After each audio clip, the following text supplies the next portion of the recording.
When I was very young, I was fond of doing art, drawing, and I studied at JASAMS. And my favorite subject was finger painting using colored starts. When it comes to my paintings, it's mostly taken from this environment, nature. The insects, especially butterflies, I call them winged jewels. Their colors are so vast that nothing is impossible, and it's always right, and they can never make a mistake.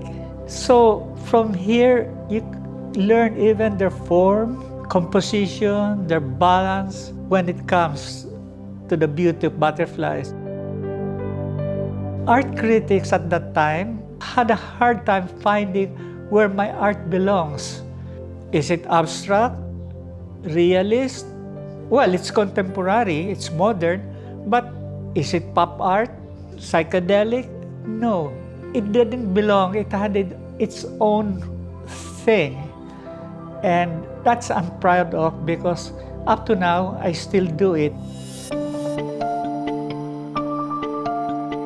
The collection revolves around artworks that my father created over the year during the pandemic. And for this series specifically, it's more backward looking and tapping into his past experiences and really showcasing that reflective manner of approach when it comes to painting his experiences. Each artwork in this collection is in a series called Search Mindscape. What Mindscape means, it's a landscape of the mind. He blends certain elements from his other profession, which is butterfly scientist or a lepidopterist, and brings it into a canvas. So that's how he translates his experiences with nature and the environment. Well, Mr. Nuyda is one artist that is an institution practically already. His is a very particular and original style, and a lot of people have seen the beauty of the work because while it's abstraction, it is also somehow not only just intuitive, it's also very intellectual and soulful, because it carries a lot of elements that normally the representational artwork does not express. It goes much deeper into that. Altro Mondo, which means Autre Monde in French or other world, it's actually something that describes precisely the minds of artists, that when the artists are in their art or in their job as artists, they go enter into other worlds, that they alone create. We are grateful that we are able to present his works, his collectors, and the general public, the art community can appreciate the works he's able to produce these days.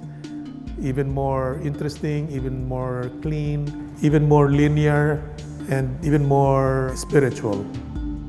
Well, I'm inspired because for someone at his age, still coming up with progressive approaches and mindsets towards art in general is something really interesting for someone so young to observe. When his brush touches the canvas, it's always a different shade of color. It's always a different stroke. So that's pretty inspiring. And it also keeps us motivated, especially that I also work in the art industry, that there's some form of light that art can bring into the home. Now, the most important in my work, I think, is the communication and the connection to the viewer. I make it a point that I want my work to communicate and to be connected. And sometimes the viewer or the art lover or the one who gets my painting have their own version. It's okay with me because I do my work very spontaneous. Well, art is very important. It's all-embracing. Art practically precedes culture. It is something that, the finer things in life every individual, of every race, of every clime centers on, In the time of the pandemic, a lot of people find it as a refuge.